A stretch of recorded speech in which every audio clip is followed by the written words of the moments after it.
Looking good. Looking really good. Oh, hi. How are ya? Startled me there. Checking out tunnel clearances for our new tunnel section here. I've been watching the channel for a little bit. Let's face it, the channel's got 8 episodes now, so it'd have to be for a little bit. But I've been talking about changing the layout from more of a fairyland layout to more of a scale layout.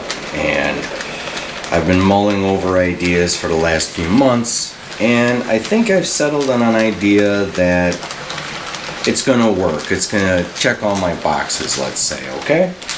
And this is gonna include a second level, tunnels. We're gonna have a total of 3 tunnels. This is one new one. The old one is going to get tore down and rebuilt. And I'm gonna go over how I've converted the Bachmann Easy Track to look more realistic, how to weather the rail, how to lay ballast, things like that, all the way onto cutting the foam and layout of the second level. We're going to do another vehicle tunnel portal, and actually we're not going to be able to connect, but to visually look as though the tunnels are connected. And if this interests you, welcome aboard.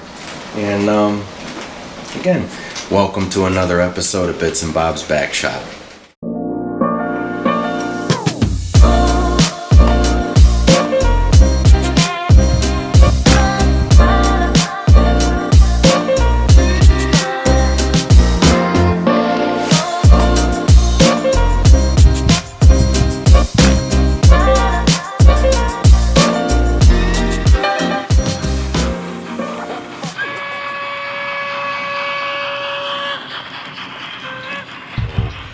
Those of you that have been with me for a while remember me building this 50-foot micro-engineering bridge kit and briefly installing it on the layout. And that's where this all kind of started. This used to be this area, when this was an under the Christmas layout last year, or end of last year or beginning of this year. This was actually a river that allowed me to take the layout, rotate it, and slide it on underneath the tree, with the mast of the tree coming up and covering up the pedestal base of my Christmas tree. Well, having a river that would literally go under town doesn't make any sense. So I figured, since I have a bridge, I'm going to end up making this a vehicle tunnel. And I did this, and we'll go over how I went ahead and made all of this when we do the other side. So I'm going to briefly touch on that, and we'll actually build that together. But this is all 3D printed. I 3D printed the retaining walls, the tunnel portal. And, I rely heavily on a lot of 3D printed stuff. In fact, my tunnel portholes are all 3D printed as well. So it really helps to save money and time. So moving forward, this is how this all started. This came out really nice. I was happy with it. It looks good. I have a couple of street lights I had left over, and even the tunnel is lit on the inside. So what we're going to go with now, or I should say what we're going to start with now, is how I weathered the rail and then how I ended up laying the ballast. Now, there's a million ways of laying ballast, and many people have done it. But when you have a thick plastic road bed, sort of like this, here, let me bring you in over here, thick plastic road bed like the Easy Track, it can get a little difficult to get your ballast to stick and lay down correctly. And honestly, I'm kind of a picky guy. Once this is all done, you said that this was easy track. I probably wouldn't even believe you, but it really turned out good. I did some slight washes on the ballast to make it look a little bit weathered rather than that bright tan.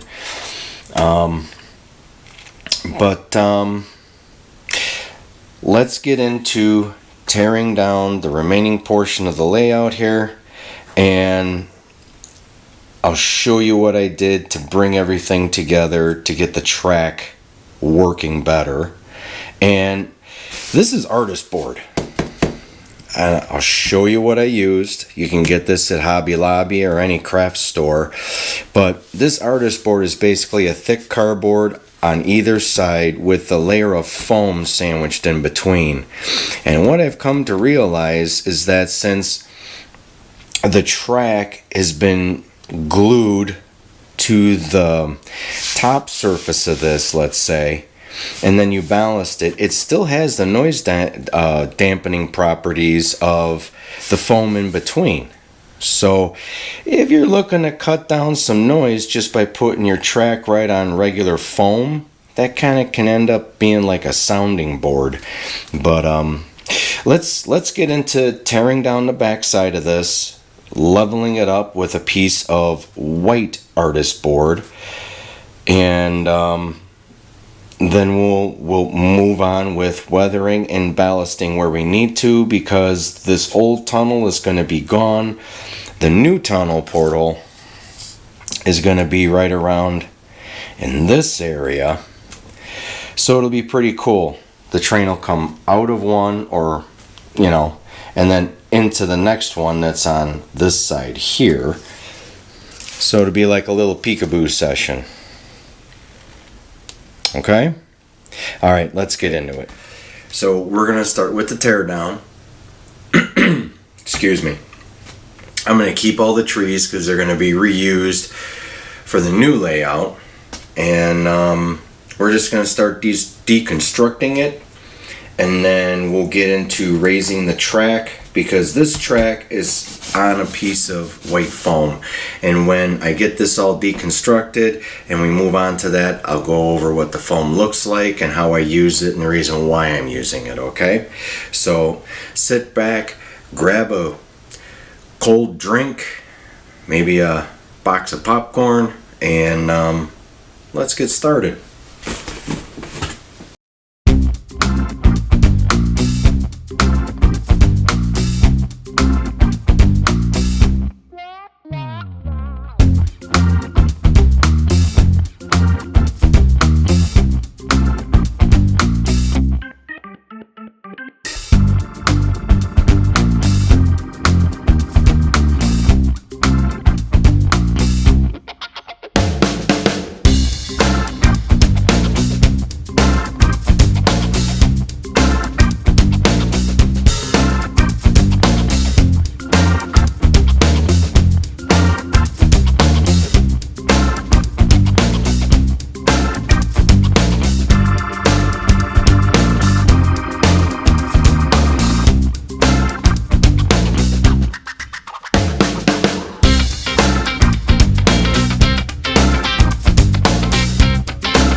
Now that we have all the trees out of the way, what we're going to do is start picking this up and removing the tunnel portals.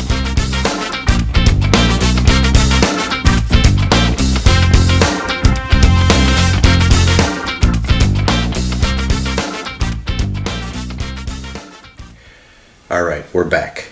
Everything's cleaned out. It's been vacuumed, and this is the reason why we're doing the white artist board underneath. There's a lot of holes from previous updates done to the layout, as it was a Christmas layout. As more buildings were purchased and lit and things like that, you needed holes to get the wires for the lighting through. So there's a lot of holes, a lot of uneven foam, and still there's holes for where the trees were. I got nowhere to put this right now. We'll put it there. So the next step is going to be leveling this up with our other part of the white artist board. Now, I don't have any local hobby shops near me, so it's not like I could run to Hobbytown USA or another type of hobby shop that specializes in trains to get a lot of the supplies I've been using for this. So I go to Hobby Lobby. They've got a small but varied selection of things needed to get your model railroad going in the right direction. This is the project board, and the white is like $9. The black, which forms a dual purpose, is a little bit more. It's, I want to say, $10.99, so it's about $2 more. But this works great. It's 1/8 of an inch thick, and we'll get into measuring and then cutting so that we can get this area raised up. We'll go ahead and glue the artist board to the foam and then the track to this artist board. All right, so sit tight, I'll be right back. Okay, we have the artist board unpacked, and this will open up. Let me move my canton area out of the way for a moment. This opens up trifold right here. So it is 3 foot long, 4 foot wide. We don't need the 3 foot width, but we do need, or length, we do need the 4 foot width, as we're working basically with a 4 foot by 4 foot layout. So what we're going to start off with is taking a measurement from the edge of our current underlayment to the edge here, which I have cut out for our support, which is going to also be redone in this black because it doesn't need to be painted, right? So let's start off here. We'll do it in the middle, and it looks like I'm at 11 3/4 roughly. Did I get lucky and possibly maybe be square? Sure. What about here? Yeah, well, see, now we're going to 11.5. So what we'll go ahead and do, I have a marker. We'll go ahead and go from 11.5 to 11 3/4. Mark it, and then we'll trim it, leaving the square section on the back side here. So let's get this down, and then we'll rotate our tape measure this way. And what did I say? 11.5 on this side, right? Yeah. So we'll go 11.5. And it seems like we jumped to 11 3/4 over here. So now I gotta find myself a big straight edge. Alright. So, got a straight edge here, somewhat. We're calling it a straight edge. And I'm just sighting down where it looks like it's going to line up with, oh, you know, see, she's moving around on me.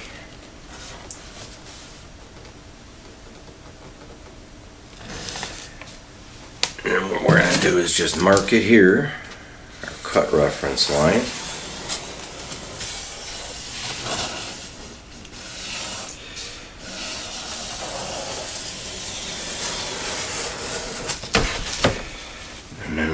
On to here. Yeah, little off, but not a big deal.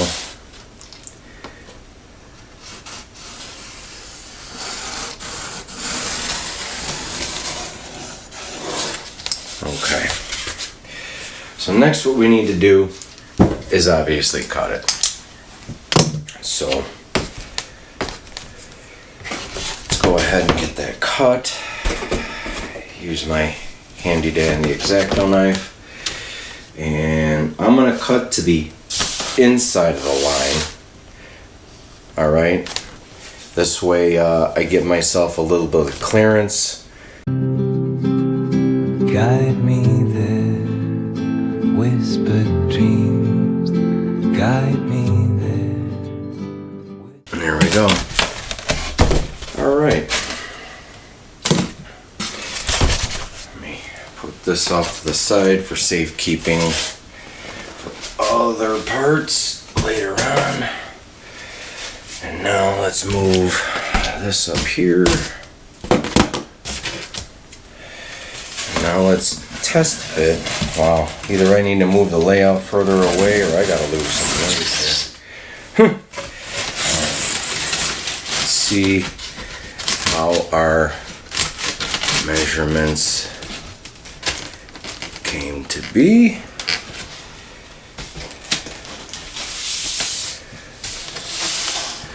Look at that. Okay. A broken clock is right twice a day. I'll be dipped. Okay. So now, this half of the layout, the track, is going to be even or level with the already updated section. So now what we need to do going forward is laying down a glue. I use, again, from Hobby Lobby. This is $7. And let me show that to you there real quick. Thick model glue. I'm not gonna waste time on spreading it out. We're just gonna, okay, get it where we need to and then slide this piece back in, and we'll move on to gluing the track down, and then we're gonna start painting the sides of the rails to make them look rusty. All right, we'll be back. You do want to make sure that you got all of your, this is as clean as it is, clean and level. Whoa, hold on, keep it there. There we go. Okay. That's looking pretty good. Get some on the edges here.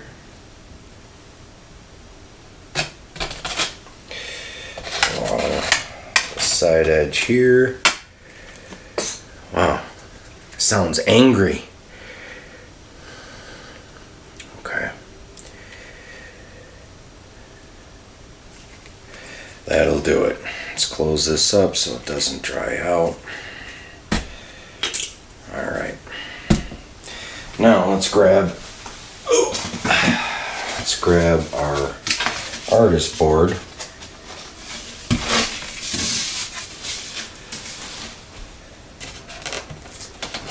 Project board, artist board.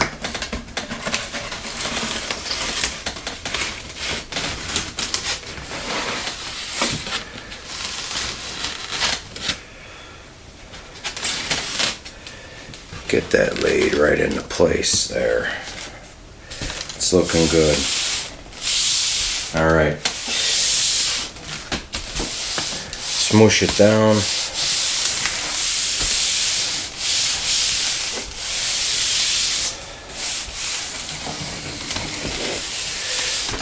All right. I'm gonna go ahead and put some clamps on this, some weights. When it dries in a couple hours, I'll be back. And then we're gonna move on to gluing the track. Gluing the track's gonna be super simple. I use thin super glue, thin CA, and just hold the track down and I run it along the edge. Let it cure, and then the track is permanently bonded to the nice cardboard on top. Cardboard reacts with the super glue really quickly, so we'll be able to move on here in just a moment once this PVA glue dries. Yeah, like an hour, hour and a half. All right, I'll catch you in a few. We're getting there. All right, glues seem to have dried. I'm going to go ahead and remove our clamps here.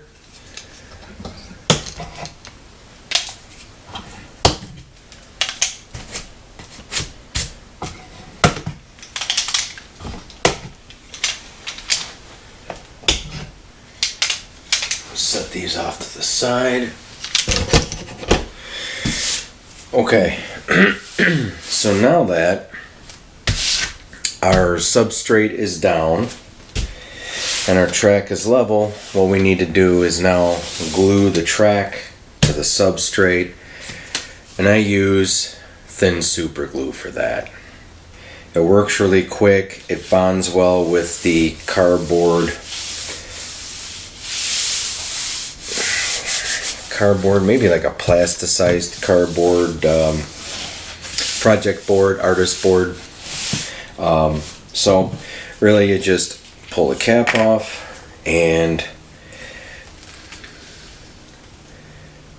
just literally run it along the inside edge. And then what we'll do is hold it down and wait for it to kick. And then once it kicks, we'll move to the other side of the track. And we'll do this all the way around the new section. Original section, this has already been done.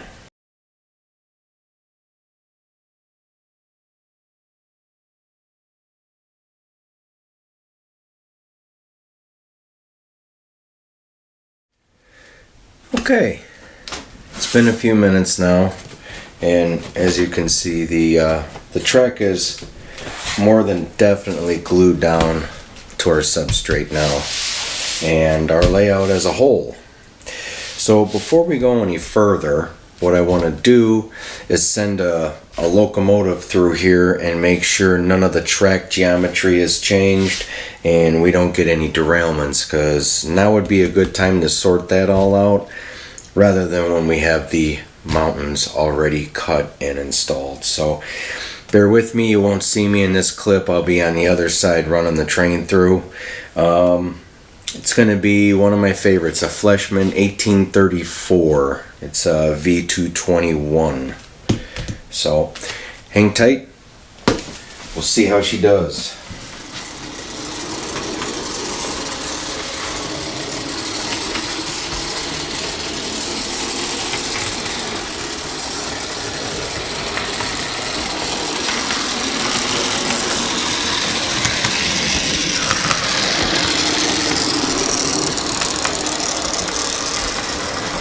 Okay, first lap was good.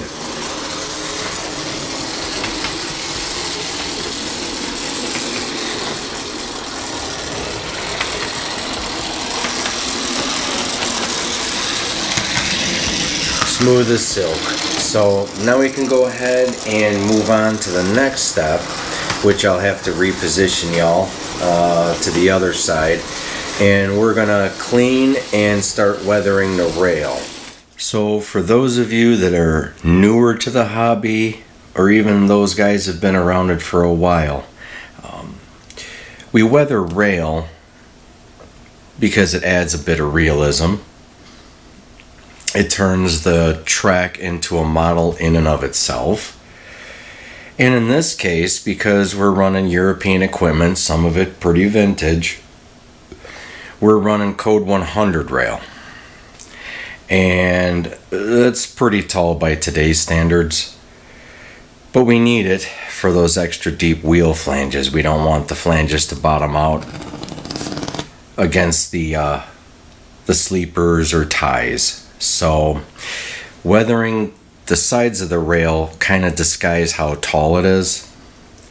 So there's a few reasons, but what we're going to do is take some isopropyl alcohol, a couple of Q-tips or cotton buds, and we're going to apply the alcohol to the Q-tip, and then we're just gonna gently run the Q-tip along the inside and outside of the rails,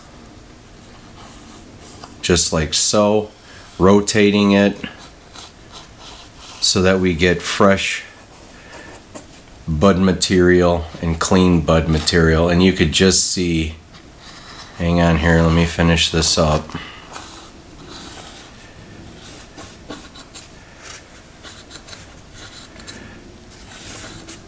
You could just see how dirty the sides are. See that?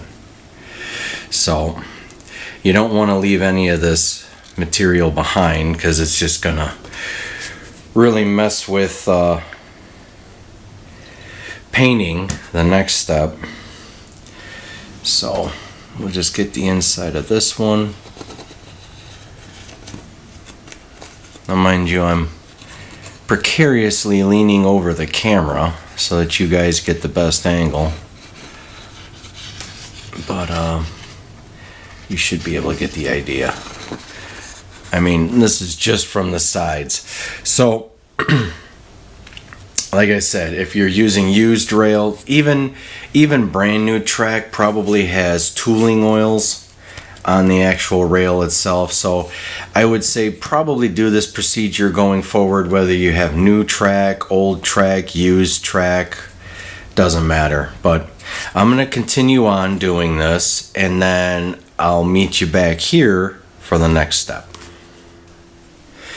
Okay, with that out of the way, we did a really good job of cleaning up that rail. It's amazing how much dirt is on the sides, and this is the reason why we do this, because obviously paint doesn't stick well to dirt. And moving on to the paint that I use, it's a very specific combination of paint. No, it's not. It's not really at all. I use Tamiya. Excuse the blunder. The cap wasn't all the way on, and it had fallen over and some of it spilled out. But I just used Orange X6 by Tamiya, and this is what is this? An XF. God, I wish I could tell you. It's basically a brown. So let's see, is there anywhere else on here that it says what color it is? Probably not. Okay, but anyways, I use a base brown color, and then I add in a little bit of orange to get that rustic color. The more orange you use, the brighter the rust is going to be, like new rust. I went with more of a mediocre rust color. So we'll move this off to the side. I use a standard just artist brush. I have no idea. I've used this brush for decades. We're going to mix this up, and it's really, really simple. Put a little color on the end of the brush, and then what we'll do here is just fill it in.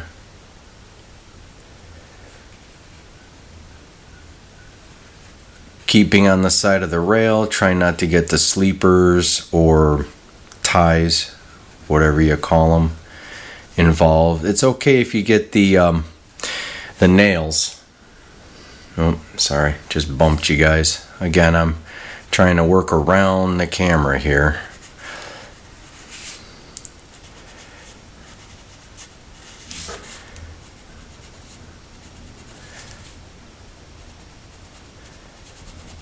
So you're kind of getting the idea. Now, if any of the paint makes it up to the top of the rail, well, that's not a big deal. A little bit of rubbing alcohol on a paper towel, holding it flat, will get the paint back off your running surface of the rails. So you can see the color I chose. It gives it'll darken up slightly as the paint color dries. Move that up there.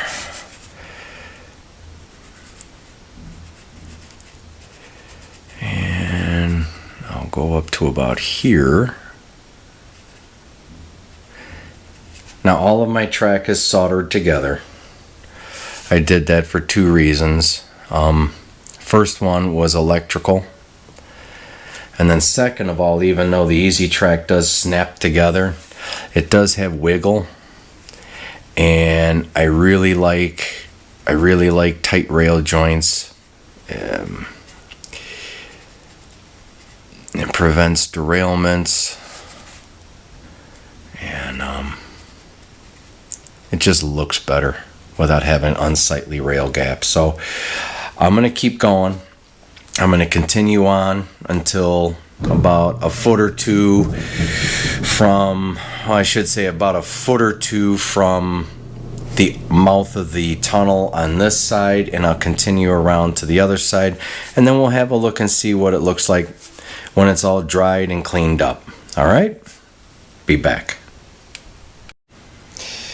All right, guys, here's what it looks like all done.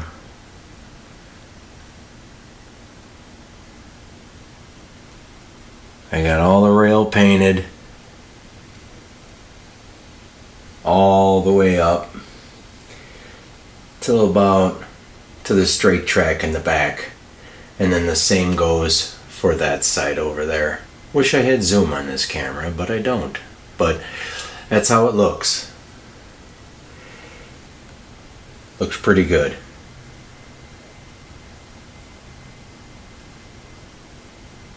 So next step is going to be my least favorite part, and that is ballasting. Now for ballasting, again, this is courtesy of Hobby Lobby. I don't have the tag, but this is the medium. They have fine, medium, and coarse. Medium is for HO scale, fine would be for N scale, and coarse would be for O scale. It's kind of a sandy tan color, so we'll be applying this.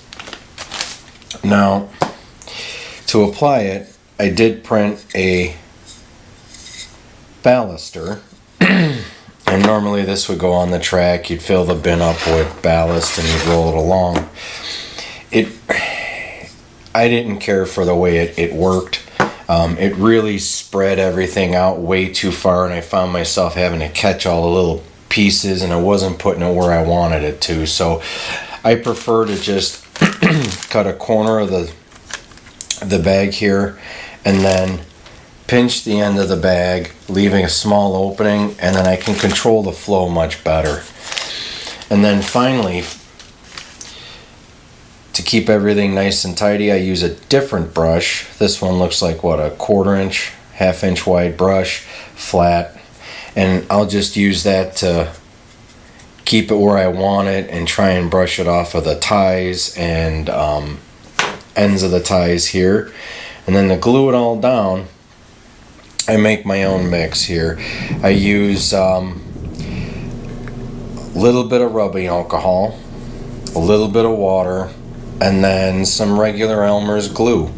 And I also use a little dash of dish detergent. Now, the alcohol is supposed to reduce surface tension, but you got to use so much of it, and rubbing alcohol is pretty expensive. So what I thought about doing, and it works out really well, is using just a little dash of dish detergent. Now, if you guys are married, I'm sure the wife isn't going to mind you taking a little dollop of it every once in a great while. But this bottle should be enough to do the entire layout. So let me get started here, and we'll just do it. So you could start in the center. Come on now. There we go. See how it's bouncy? It's pretty bouncy, but I can get it pretty much where I want it.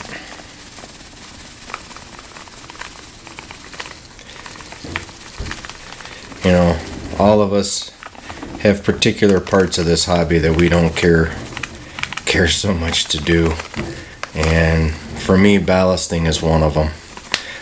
It's just tedious. I mean, the overall effect is nice and I enjoy it when I'm running the trains. It looks really good, but to get it done, it's a big pain in the butt. See, already I've got stragglers there. We don't want this stuff to go everywhere either. So the plastic sides really give you a fit, I could tell you that. Now if you noticed, the black top that I have here is serving two purposes. First off, the rail, or I should say the road bed, is quite thick, which is great if you're going to be running the train on a carpet or whatnot. It prevents the carpet fibers from getting into the motors and the gears and whatnot, but for a realistic layout, road bed's a little tall. So what the black artist board, whatever, is doing is it takes roughly 1/8 of an inch away from the height and gives me just a little bit of a groove here to keep the ballast from really blowing out on me here. But I'm gonna just do a little bit more here. I gotta get the other side, and then I'll show you how I tidy everything up and then apply the glue, and then I'll go ahead and finish the rest of this and I'll show you what the final results are.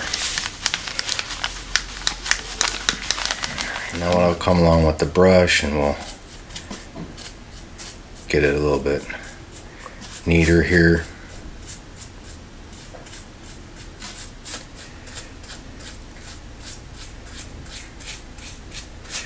Just tidy it up.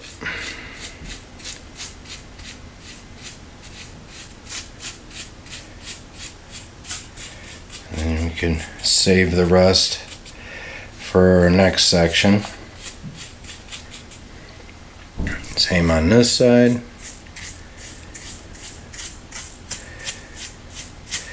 Now the other nice part about this black topper is I can weather it with some grays and some tans and whatnot and turn it into a roadway. So it's a dual purpose deal here. Here's where it gets a little funky. Gets a little funky around here. You wanna level it all out, but you also don't wanna brush it off that slippery plastic slope. Takes a little bit of patience, but we're getting there. I'm gonna go ahead and get this section tidied up. See, look at that. Look at that. We need some more here. Just fiddly. If any of you guys have any particular ways of doing it, feel free to comment down there in the comment box, and because I have a whole nother level to do once this is done. We're gonna have 2 trains running. So one thing before I forget, when we're doing the inside rails here, do not get any ballast on the inside portion of your rails, because that'll cause derailments as well, and it could also make it noisy. And if you're running Fleshman equipment or any other kind of equipment that has excuse me, gears on the wheels, it can break it loose and then suck it up into your gears, and that wouldn't be a good deal either. So let me just go ahead and finish neatening this up, and I'll show you how I glue it. Alright, once we've got our ballast exactly where we want it, all nice and clean, we'll take our glue, and I use it as a little eyedropper here. And then what I will do is drop it between the ties first and let it soak in.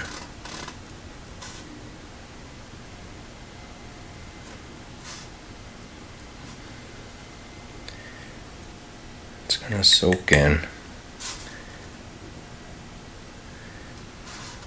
See how it's not sitting on top of the ballast, it's soaking in.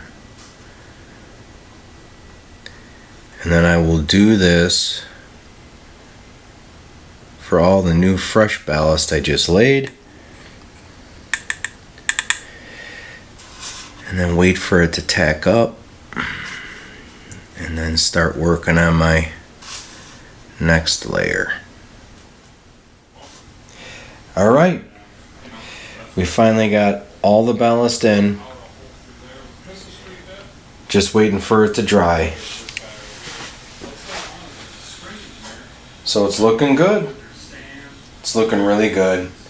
This will probably take till tomorrow to dry. I even finished that section back there. So came out really good. Nice and smooth. Now the extra stuff, like on the sides here, once the main glue is dried, I'll come by with my vacuum with a filter on it and suck this all back up, and then I'll put it back into the bag. But yep, she's looking good. Alright guys, I hope you really enjoyed this first part of probably 120,000. I'm going to take you through the whole building of everything, every little detail. And this was a lot of fun, even though I don't care for doing ballast. But now that I know that the first layer is done, and in my rearview mirror, I feel a little bit better. I just have a little bit on the other side where the bridge is. I've got 2 gaps to where the seams go, and I'm waiting for some filler for that first. But other than that,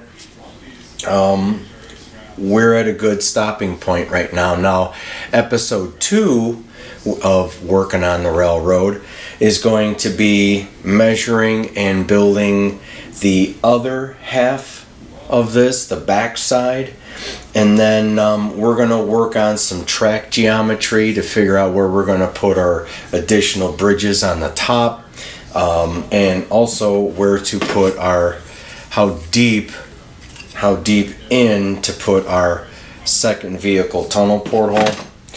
We also are going to be doing some catenary, and the lower level will be electrified overhead wires. I have some Marklin, what is this, 7013s that I've made 3D printed arms, and then bent up some brass wire for the hangers.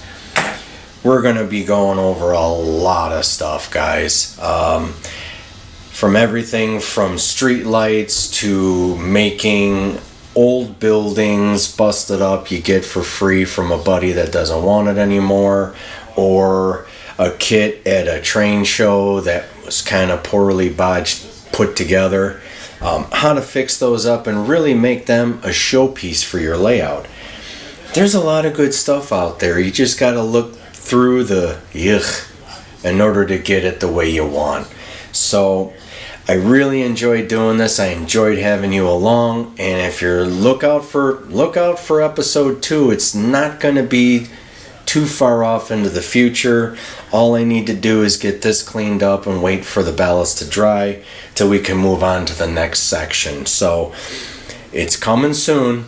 In fact, I'll probably start recording that segment tomorrow, and it'll probably hopefully go up by the end of this week. So again, I'm Bernie with Bits and Bob's Back Shop. Thanks for spending time with me today, and we'll catch you on the next one.